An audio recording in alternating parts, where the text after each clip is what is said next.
Hello, Peter. Greetings, Minette. How are we doing? Are we okay? We are doing great. How is Nairobi today? I'm not in Nairobi. I seem to be in another part of this world, but where I am looks okay. So I'm happy to be on here joining you today. What do you have for us? I see a lot of things going on. What do you have? Is somebody telling us a poem or what is going on here, Minette? A lot is going to be happening today, but before then, I just want to say bonjour tout le monde, good morning, good afternoon, good evening, and whatever time you are or wherever you are, we are very grateful to have you all today on board. You're welcome to the second episode of the UN Civil Society Dialogue. And today we are going to be meeting three amazing young men, and they are going to be talking about different SDGs. And they are going to also relate or link it to what they are doing in their different areas of specialty. But before then, as well, I want to let you all know that I'll be co-moderating this beautiful episode with Nidia and our coordinator, Peter. Peter, I'm going to pass it on to you to just give a brief introduction of today's discussion. Thank you. But Thank you. Peter, yeah. I know you know my name, but many other people don't know my name. So for today, my name is Minen Pongwe, and I'm going to be your moderator. And Peter is going to do the rest of the introduction. Thank you.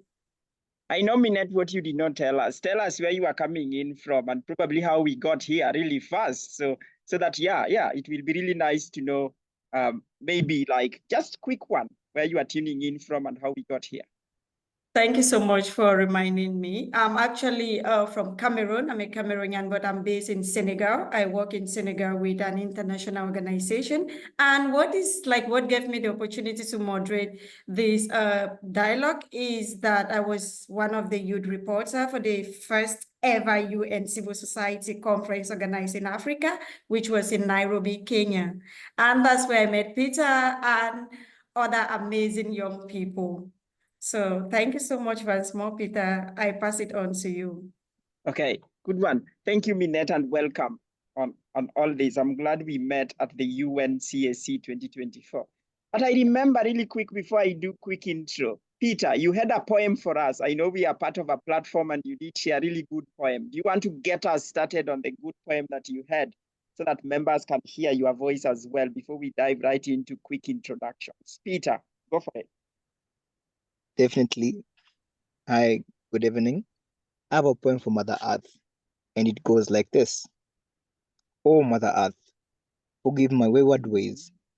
A child who's playing with fire, heedless of your days. From Nairobi's streets to Amazon's green hearts, my actions echoed, tearing you apart. I thoughtlessly polluted, filled the air with blight, ignoring your whispers, losing sight of what is right. The ice caps melted, forests felt in pain, while I, obviously, played my selfish game. But now I see, with my eyes that finally know the damage done, the seeds of sorrow sow. I hear your cries, the wind's lamenting sigh, and vow to change, to mend, to learn, to truly try. Treasure every drop of water, every breath of air, to fight for your protection with love and constant care, to speak your truth, to raise my voice so clear, and stand beside you, banishing all fear. Forgive me, Mother Earth, for all the harm I've done. A chance to heal, a new beginning, a new race to be won. I'll be your guardian, your voice, your steadfast friend, and strive to make amends until the very end. Thank you. Right, there we go. Thank you so much, Peter, for putting that together for us. I want to be a poet when I grow up. Minette, do you want to be a poet in future? Or Honestly, I don't just want to be a poet. I want to also be a good storyteller, because that is the only way we can tell our stories. If you don't tell your story, who will? And when you use poems to tell your stories, it resonates more with everybody. It touches people's spirits and it helps send out the message clearly in a lively and entertaining manner. Thank you so much, Peter. Okay, you are most welcome. Peter, I know there is coalitions being formed in the art and culture, so I think you perfectly fit in there. So we'll try and link you up to those in charge of those coalitions so you can explore and do a number of things. I cannot see Tito. Tito, Mohammed, if I can see you guys, that will inspire me and I will feel more motivated, and you will see that in my appearance. So if you guys can try so we can see you, then you will inspire me and motivate me. But then, looking at really quick on how we got here, thank you, Tito, for inspiring me by turning your video on. And there we go. So, how we got here, I know Minette have touched on a number of things on how we met, how we did few things in Nairobi, how we engaged with the civil society, where everybody was committing to our common future. Now we are transitioning into an element where we want to act for our common future. And I know we've introduced ourselves. And if you are joining us online or you are joining us somewhere else, remember to use the hashtags 2024 UNCSC, hashtag act now. Tag friends, bring them into the conversation, and let's get or continue getting the civil society communities and organizations across the globe to combine efforts so that we can all work towards attaining the sustainable development goals. If you are meeting me for the first time, my name is Peter. I was also a youth reporter at the event and also a member of the Intergenerational and Youth Subcommittee for the conference. So we have 17 sustainable development goals. And I'm told we've just gone past the half mark, that is half mark towards 2030. But it is sad that only 12% of the sustainable development goals have been achieved. And nearly a half of the world is being left behind. What can we do as a people to ensure that the SDGs are brought back on track and the future is good for us? I know we got guests who will be jumping on here to share a bit of their insights and thoughts based on their SDGs of choice. For example, you look at goal number 3, and you will clearly see there is a gap. You look at goal 16, peace, justice, and strong institutions, there is a gap. And you look at partnership for the goals, there is a gap. So today, we got a number of guests that we met at the conference in Nairobi, which happened in May. And this is just to show you a quick statistics of 2,158 CSO participating at the event. And I'm told that the majority were from Africa, and also the young people taking part. So you can see all that demographics, the gender, and all the age groups that took part. So today we got 3 guests, and I'll pass it over to Minette to drive us onto this segment. Minette, go for it. Thank you so much, Peter. And thank you so much, our guests. We are really blessed to have you all. They say the future is youth, today is youth, tomorrow is youth. And I'm really glad that most young people are really active and ready to be involved in all these conversations. We are going to dive directly into our discussion today, and we'll start with Tito. Tito, you're welcome once more. Please, you start by doing a brief introduction of yourself, then we'll dive directly into the conversation. Thank you, Minette. I hope I'm audible. Thank you to the UNCSC for coming to Nairobi and organizing a civil society conference here for the first time in Nairobi, actually. I was really impressed by the results that I got from the participation. I participated virtually by signing up for a newsletter, which sent me the link. I followed up, then I joined the event for the 2 days. So my name is Tito Mwenda. I'm 27 years old. I'm a youth educator and also a health enthusiast. I believe in the decisions that we make today affect our future tomorrow. And I also believe in helping the youth realize their strength and also find out their focus areas so that they can be able to participate in the future summit. So I'm a member of the International Youth Coalition. I'm a blog contributor. I have 2 articles published, and I'm also taking a research and writing a course with the Center for Strategy and Cultural Diplomacy, which is going Thank you to make so me a much. better writer. Thank you so much, Tito. So now we would like to know your favorite sustainable development goal and why it is your favorite. So my favorite sustainable development goal is number 3.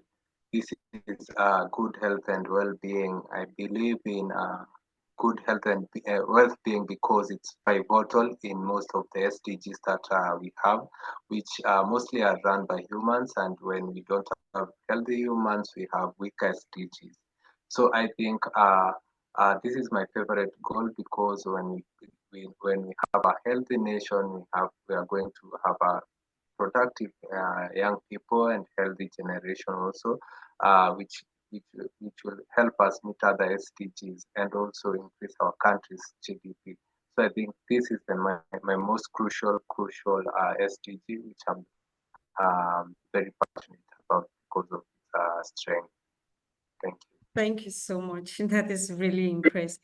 But having participated in the UN Civil Society Conference in Nairobi, what did you gain from the event? What did you like particularly? And how can such conference be made inclusive for all? Wow, wow, it was good. I started listening to it in the morning actually when it started online. I listened to it the whole day. It was a great session. I loved all the presentations. First of all, what stood out for me was the UN delegates from Georgia who were very keen on child protection and child human rights. I listened to that closely because I'm also interested in that part actually. So I was impressed by their ability to follow legislation procedures so that services could not be misused. I was also impressed by also the Mali on the second day. They also were very keen on protecting the child and human rights.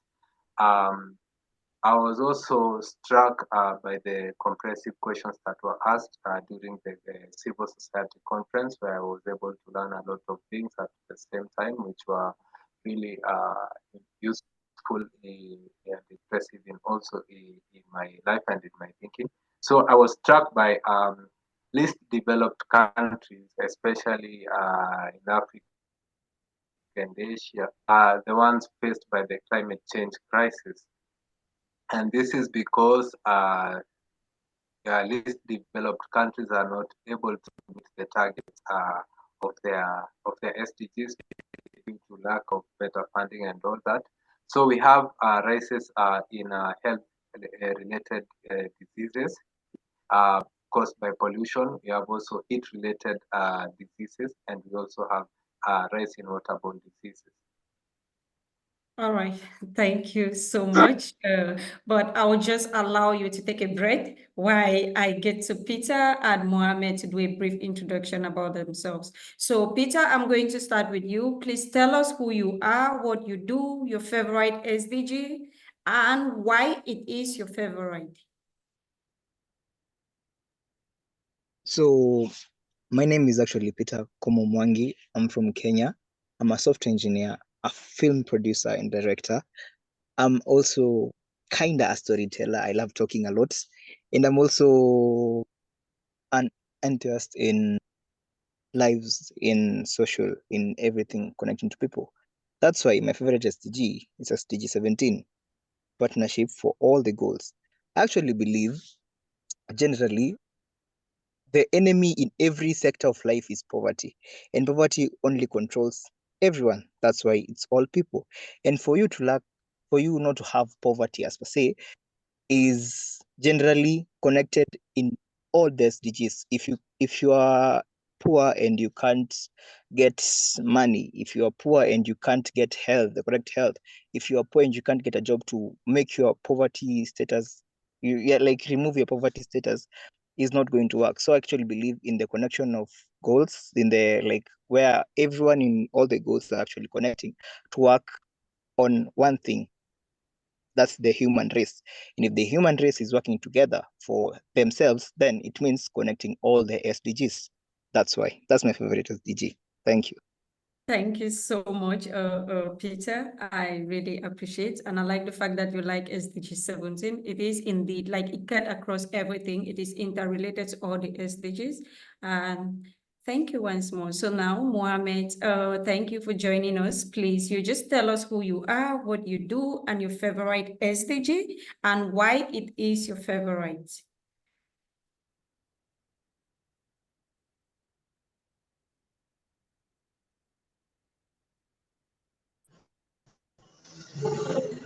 Oh, thank you, Minette, and everyone. I hope I'm audible enough. Yes. Am I audible enough? Yes, you are. Go ahead. Yeah, thank you so much. Thank you, everyone, for having me here. My name is Mohammed Abdi. I youth from Kenya, a place called Northeastern Kenya, where most people are vulnerable to climate change and peace and security issues. So, my favorite goal is peace, justice, and strong institutions. I choose that because I come from a place where security has a lot of issues, where we face a lot of terrorism, and where we lost a lot of people in the community due to insecurity. And I'm a graduate of peace, security, and conflict management from Garissa University, where the massacre happened in the year 2015, where 147 students were killed by terrorists. Then that's when I joined the university to advocate for peace, and I did peace and security. And, I really enjoy being in the forefront of, and I'm very passionate about peace and security. I know um, uh, everything is possible, and through that, now we are enjoying a lot of peaceful coexistence in the community. That's why I chose, and I'm very, very glad to be here today. And yeah, looking forward to engage with you all. Thank you. And Thank you so actually, much, Mohammed. I'm getting challenges on putting the background, but in the meantime, I will. Thank you so much for your great contribution, Mohammed.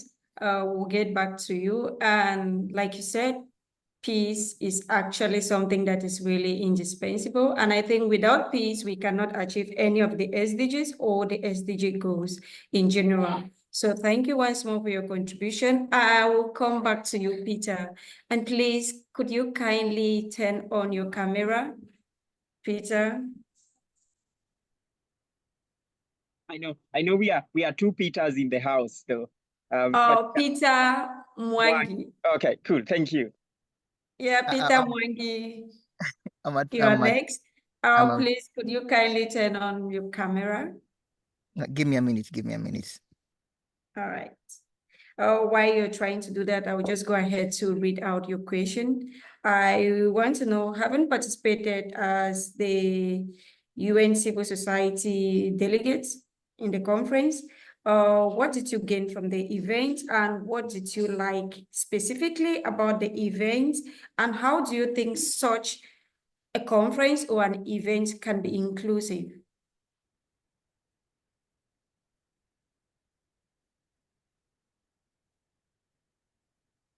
Peter, are you there? Wait, I was working on my video, so can you please move to another person for a minute? Okay, Mohammed, can you take the second question? Okay, if Mohammed is not ready, then I will go to Tito. Tito, you're I welcome. can take it.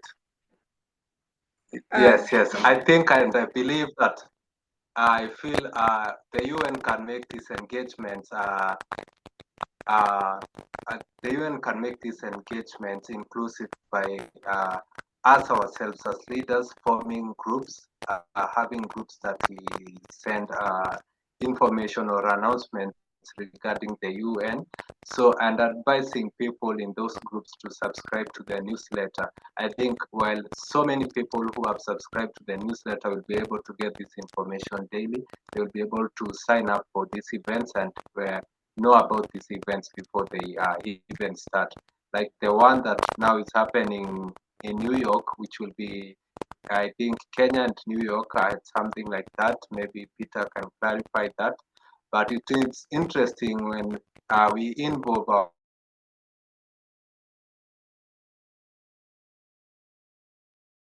Thank you, Tito. While waiting for Tito, Peter, are you ready?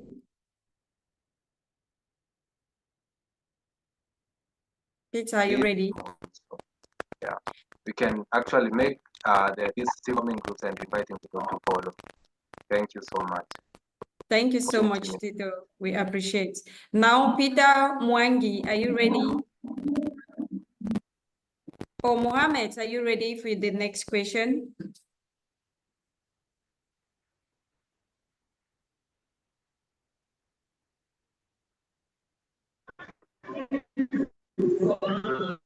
Yeah, Okay. we can go ahead. Yeah, you're welcome back, Mohammed. So, like I was saying, having participated at as the UN Civil Society Conference delegates or participants, what did you gain from the event? How did you like the event, and what specifically caught your attention, and how do you think such an event can be inclusive?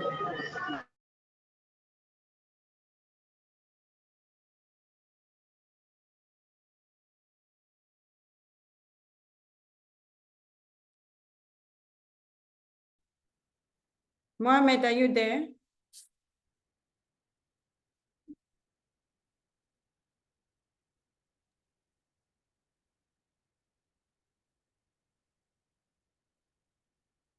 Peter, can you take the second question, please? Yeah, definitely. Can you hear me?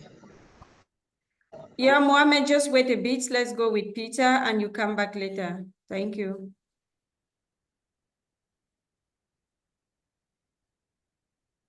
Peter, unmute. Peter, unmute. Unmute. Okay, regarding the second question, Yeah. I believe I believe a lot has been said, a lot in the conference which should actually be followed up. I think as a whole civil society where we're meeting everyone and anyone around, I think there's a lot to be said and a lot to be taken in from the meeting. From me, what I didn't, though I will give kudos to the team on the food side. They tried. And also the panelists who were there, they're actually very, very nice, and they actually gave us time to talk ourselves out and ensure that we're actually in the conversation. But the time frame for answering the questions, it was not giving. It was actually, as we allocated a small time for asking questions and actually getting to converse with the people, the pen makers. And personally, I didn't feel it was actually nice. But the good thing about the meeting is that I got to learn a lot. I got to connect a lot. I got to change my views. I got to meet other people around, and it was actually wholesome and awesome.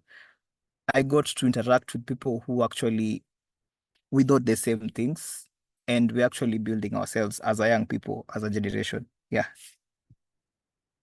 Thank you so much, Peter. I really appreciate the aspect of having short time to answer to some of the questions that were raised, or maybe the worries that were raised at the events. I think it's usually a very normal phenomenon because most people come with a lot of doubts. That's why sometimes it's always good to follow some of the pre-event conferences. You follow the post-event conferences in order to catch up with some of those things. And that's also the main reason why you participated in person, to network with other people and ask your questions after. Thank you so much. So Mohammed, are you ready for your second question? Yeah, but I think I better talk while my video is off because I'm Yeah, go experiencing for a it. lot of Go for it. disconnection Go for when it. Go for when it. I open my Go for video. it. Go for it. It's understood. Okay, You thank you can so just much. Uh, Actually, attending United Nations Civil Society Conference was I can say it was actually a bridge for me to cross in many issues. The first thing, I sacrificed myself and my resources all the way from northeastern Kenya to the city Nairobi, where I was joining many youth. And the first thing when I applied and got the the acceptance letter to attend, as I was actually very happy and I felt like this thing is somehow inclusive, you see. But the the problem was during application, people were limited because of organizations were supposed to be registered, and there's a lot of protocols around. But it's normal. We can't complain about that.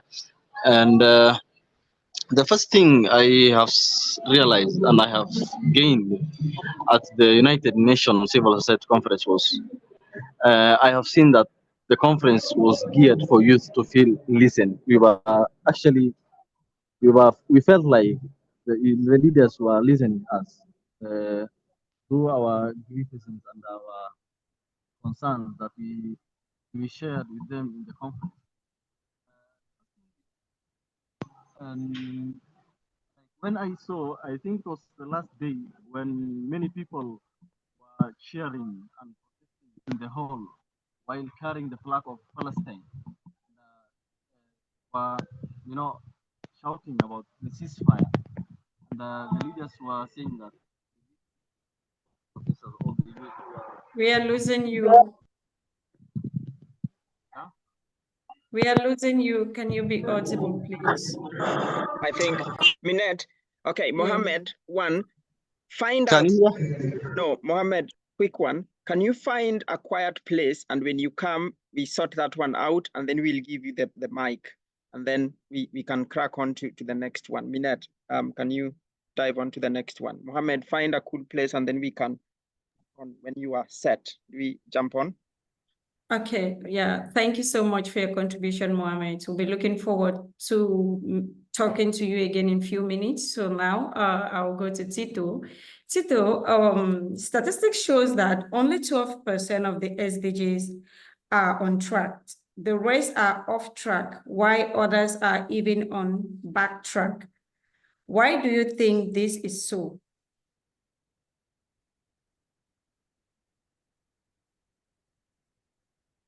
Tito or Peter, any of you can take it.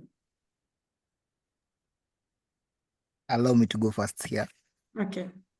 So personally, I'm going to talk a lot. Be prepared. Anyway, from what I know, why the SDGs are actually lagging behind, honestly, there is no intention. People, pen makers out there, they don't have the intention to do it. Literally, we have all these ideas and they're not even being taken to action. Lack of intention. And when you lack intention, you don't have the capacity to do it. So when there is intention from pen makers, from the government side, from policy makers, we're going to have change. But then if there is no intention, there won't be capacity to carry out the progress. You get me? Another thing is policy and governance challenges.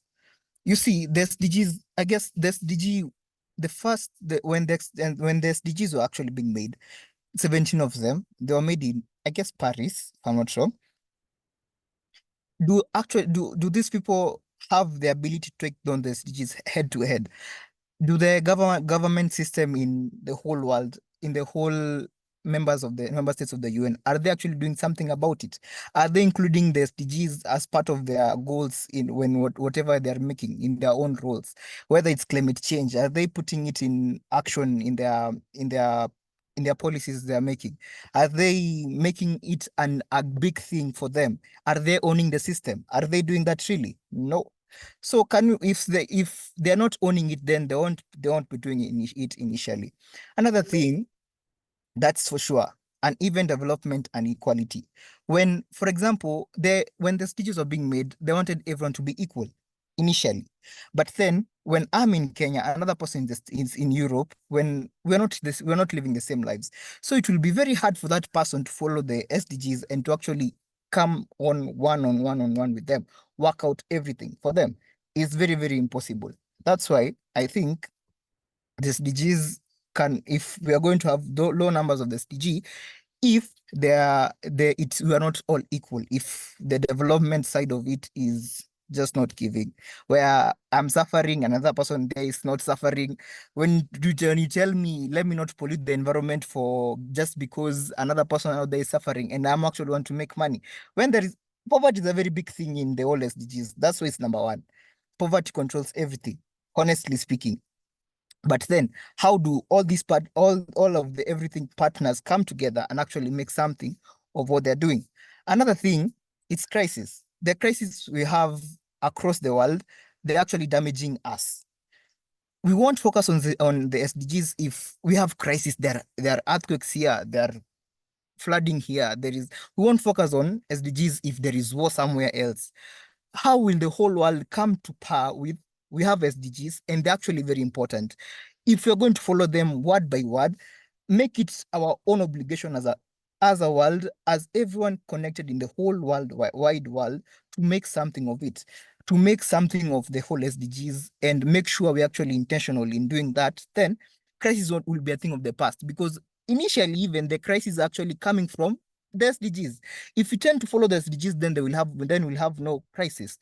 Another thing, there is lack of funding, which is definitely, we know, which is actually at a point stressful, at a point we feel bad when we always complain about funding, and they're not even listening. From whole civil societies, they're actually complaining about funding. If you look into them clearly, if you look on the first episode, everyone was complaining about funding, the funding system in the UN. We should fund the SDGs in a proper manner. Make there be accountability. Make there be actually a clean way and actually a visible way where we're seeing where the where monies are going to, where actually focused on what we're going to do with the money. Is there a budget, first of all? And when we are actually making the budget and actually taking into action the budget, is it actually being done the right way? We should actually look on that. That's why even sometimes donors even don't want to fund, because there is no accountability. Higher. Another thing, the data and the monitoring faculty in the area, where we might have different numbers and you're like, what's happening? The numbers are not what we thought. You get, I'm saying, like, okay, this is a country issue, but I won't talk about it. But honestly speaking, you can't tell me an area where we know definitely the numbers are like 12%, where everyone is suffering at 12%, and then you give us a number that only 2% are suffering. It doesn't make sense. You get, we have to have the correct amount of data for us to actually actualize the SDGs. When we say climate change is actually affecting this amount of people, yeah, it's actually this actual amount of people. The data should be there. The data should actually be correct.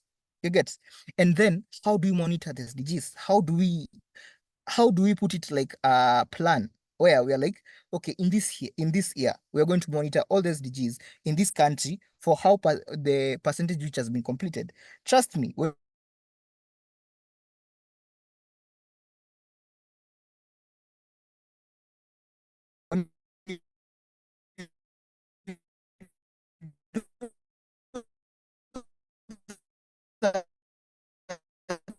it won't be the same. It won't be the same if you actually focus on changing all these 4 to 5 things. We need change Sure, generally. Peter. I understand you, and I really love your passion. Like, I love the way you bring out your facts and the aspects of statistics.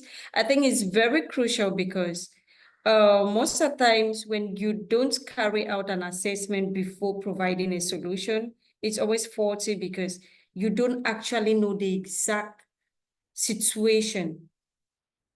You understand? So I like the aspect of statistics, but then I just want you to tell us, what do you think can be done to maybe bring back the SDGs on track and possibly achieve them by 2030?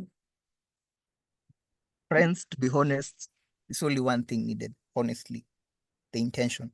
When you have the intention, you're going to have the capacity to carry out all the SDGs. Trust me, if in a single year, we have like, I'm in Kenya definitely.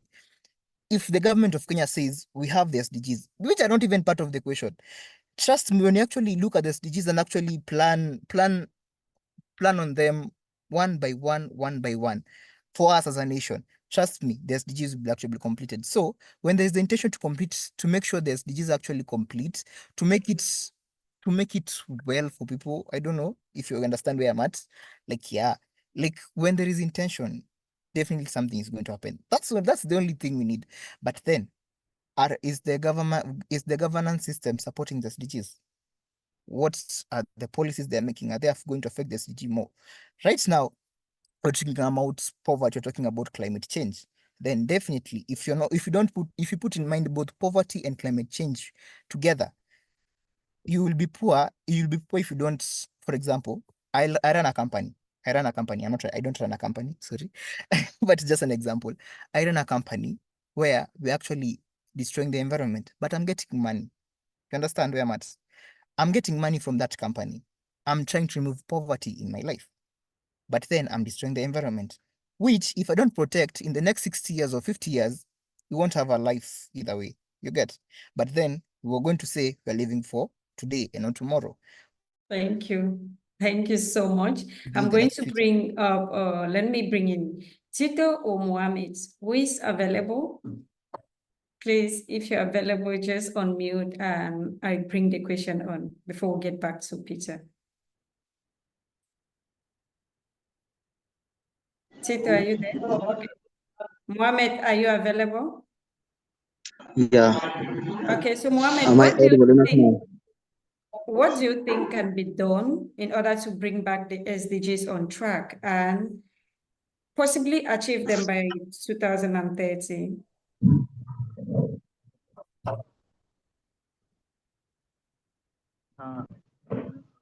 First, I want to mention some of the issues that the so Tito, can you just come in? We'll get back to you, Mohammed. Thank you. Tito, can you come in? What can be done to bring back the SDGs on track and possibly achieve them by 2030? Thank you.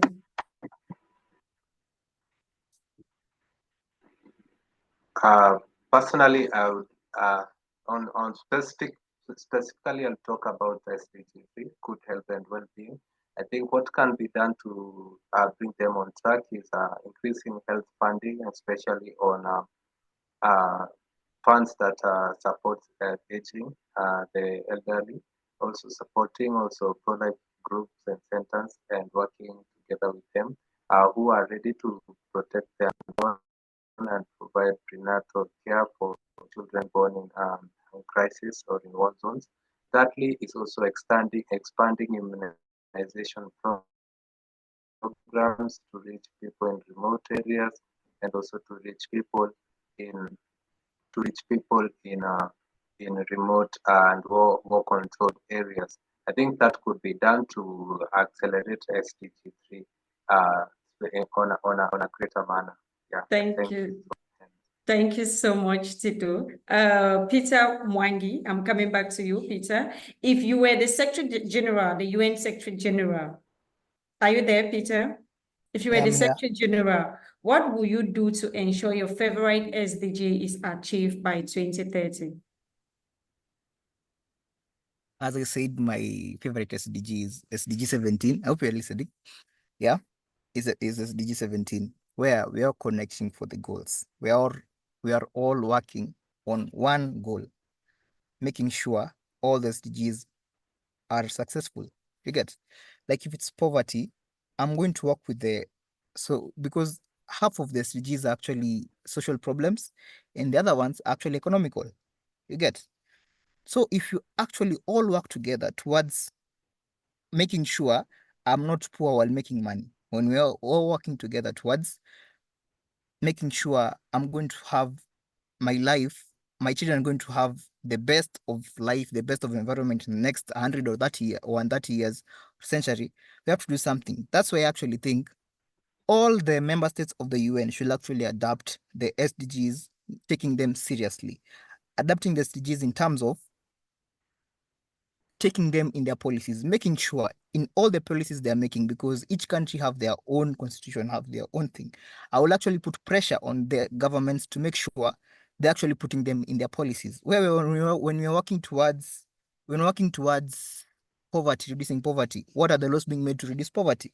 If you're working towards climate change, what are we doing towards climate change? If you're working towards industrialization, if you're working towards gender equality, what are the laws being put there? We shall actually push these governments, because we are living in one world. There is no other world. We actually have to work together with many governments to work together towards one goal, making the future better, making our lives better.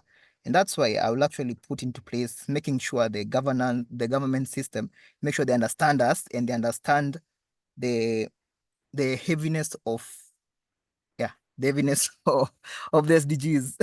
Thank you so much, Peter. Thank you so much. And I'm coming back to you, Tito. If you were the Director General of World Health Organization, what are you going to do to achieve your favorite SDG? First of all, thank you. I think Dr.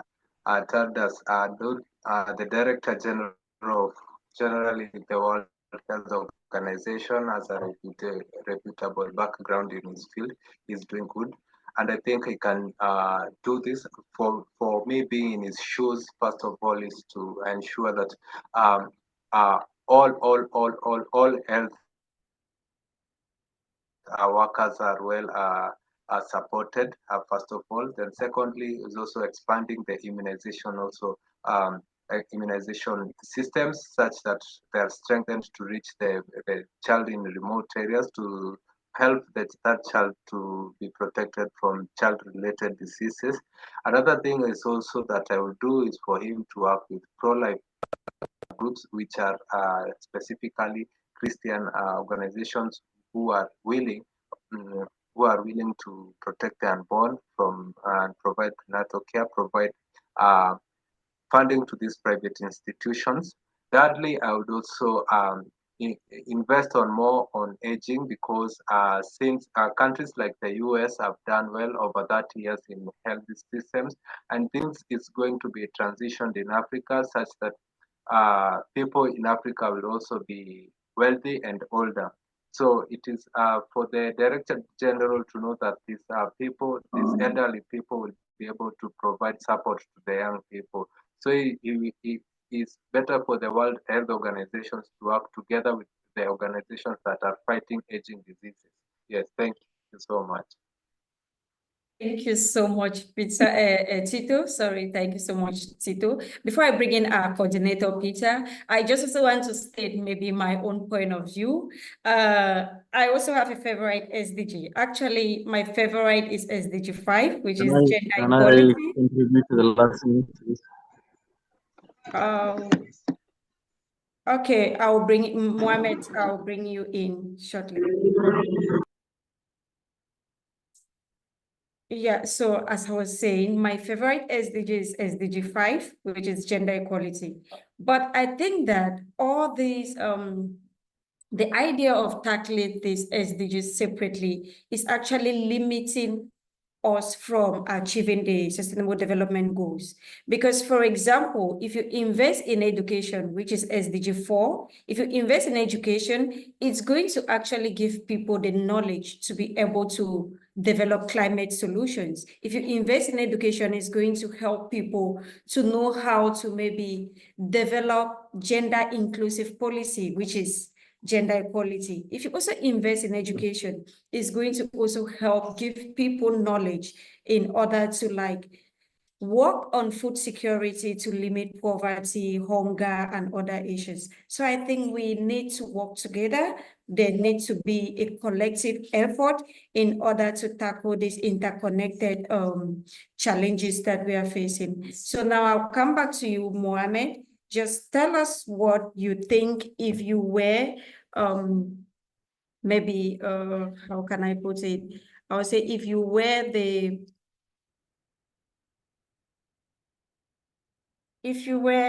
the Assistant Secretary General of the UN in Africa, what will you do to achieve your favorite SDG?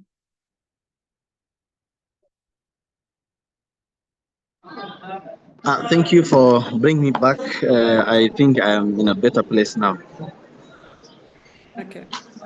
Yeah, the first thing I can say is to talk to the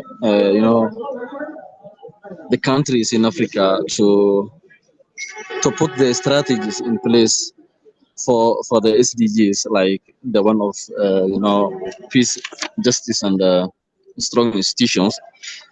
And without strong institutions, there is no government, there's no rule of law. So the first thing I can say is we want the countries and to add them their strategies to many countries have strategy in place and they don't sometimes don't have that intention to have cash to have cash back for the SDGs. So I can say that the countries to have to add their strategies on the issues of the SDGs to put in place finance and everything.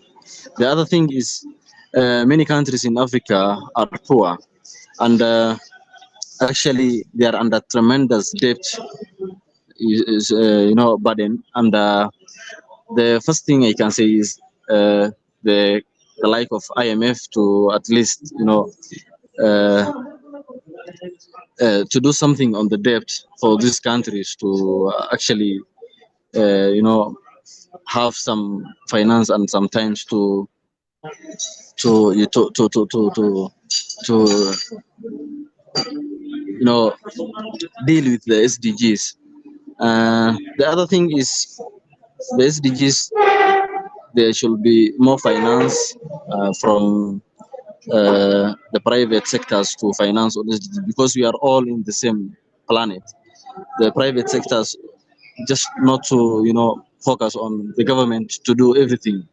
We need the banks, the like of African Development Bank, to chip in and do something on financing for the governments to overcome the issues of peace and security and the other SDGs. The other thing is Thank you so much, Mohammed. Yeah, thank you. We'll get back to you shortly. Before then, I want to bring in our coordinator, Peter.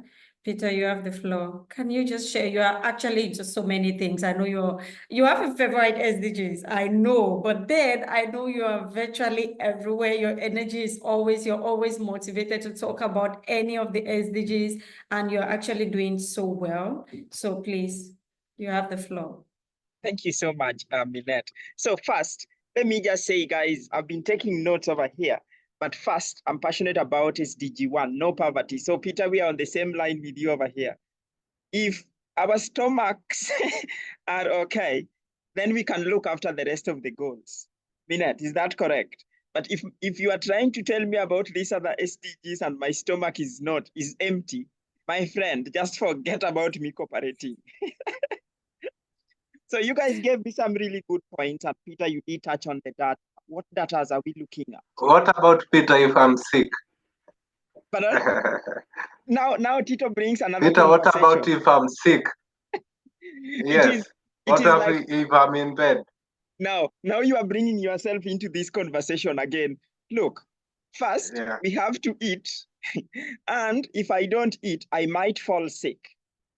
And then somebody will be like, Mohammed will be turning around and saying, if I cannot partner for the goals and there is insecurities and all these things, brings me back to Minette, who is now again championing gender equality and bringing education.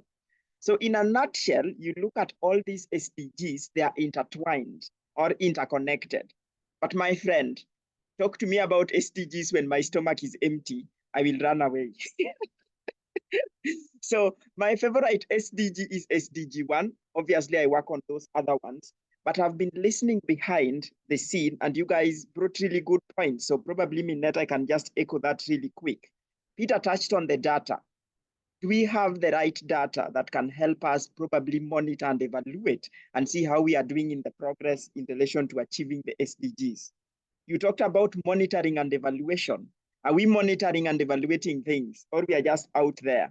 Somebody talked about accountability and transparency. Those things are lacking. Somebody talked about the governance and policies.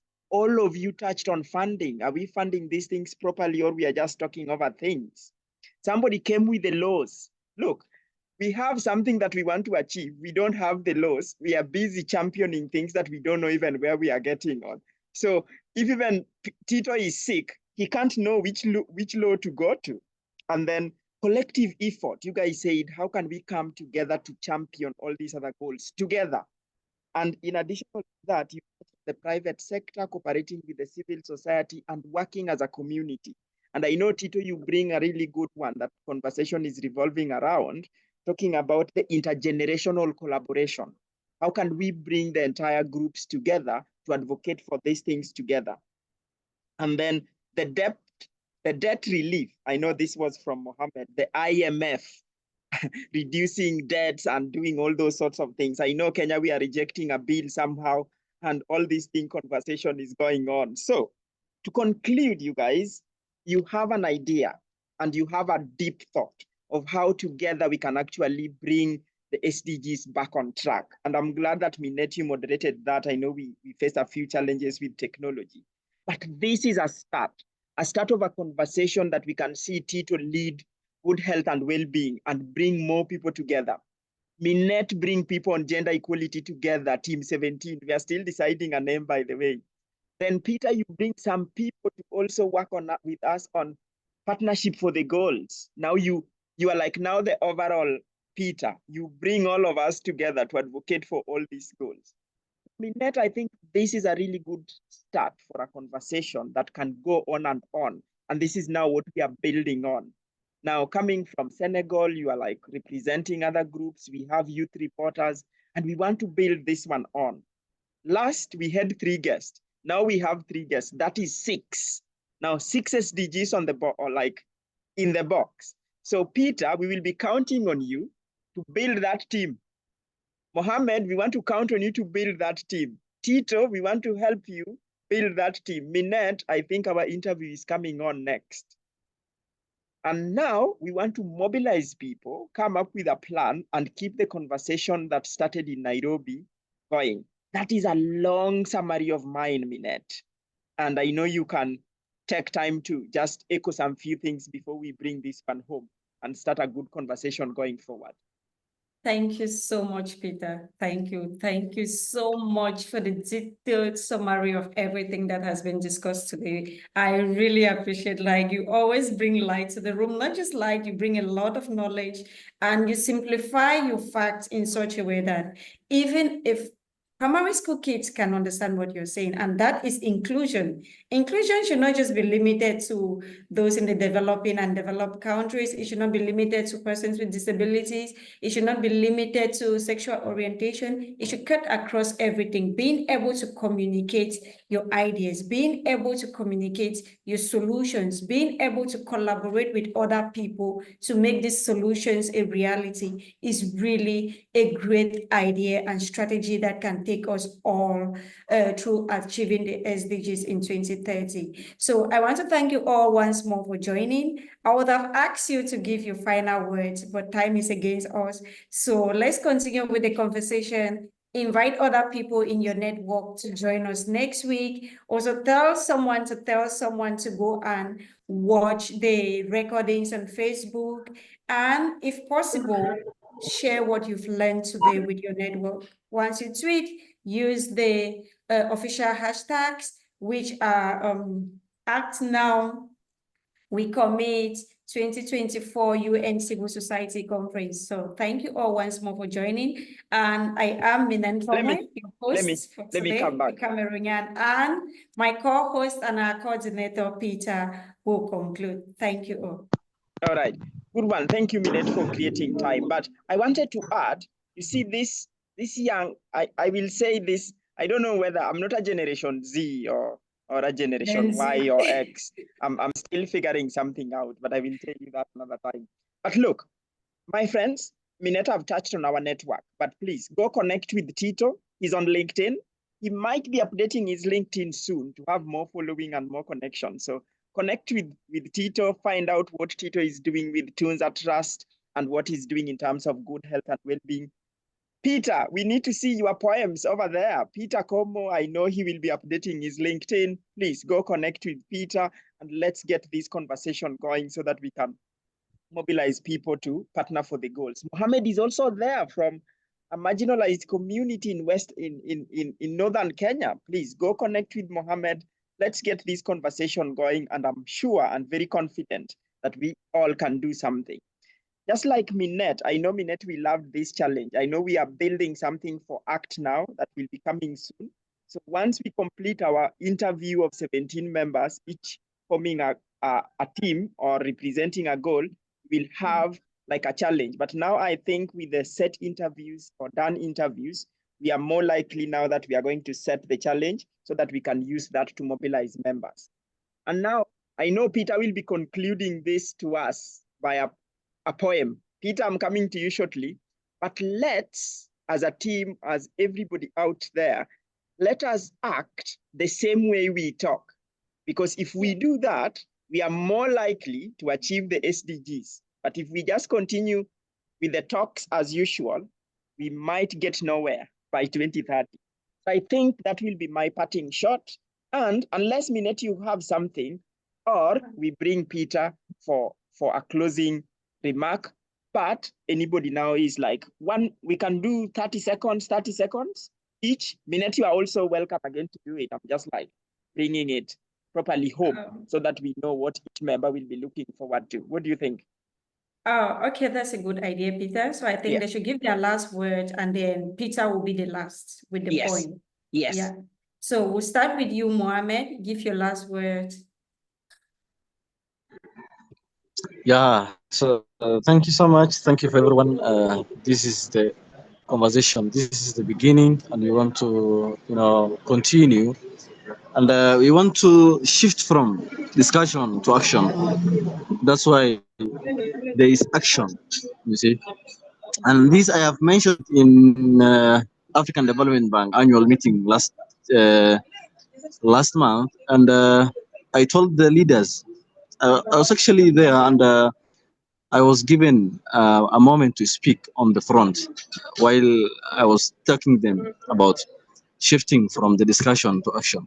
So I don't know if everyone received. There's that email from Department of Global Communication from UN that every Mohammed, representative who attended the United Nations. Wait, Mohammed. We will come back to you shortly on that one, but I really do love your parting shot. So we'll get back to you on that, and we deeply appreciate you. So Tito, dive right in and tell us your parting shot, and then Peter, you tell us your parting shot. No, Minette, you tell us your parting shot. Peter tells us his parting shot and closes with a poem.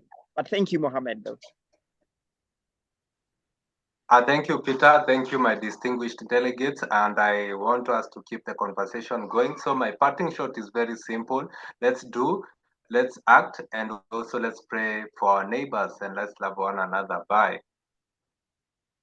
Okay, my last words is that let's not prioritize any of the SDG. Let's prioritize all the SDGs.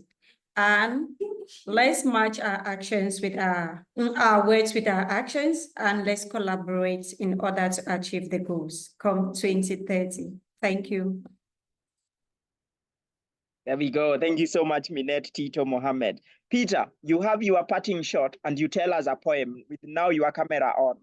I know I met you in person, but I want to see you more in action and doing those poems. Go for it.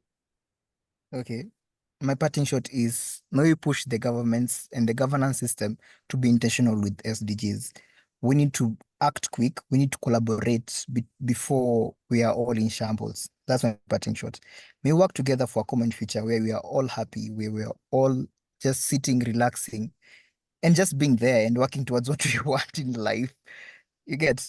Yeah, that's actually a parting shot. May they be intentional. May they work together.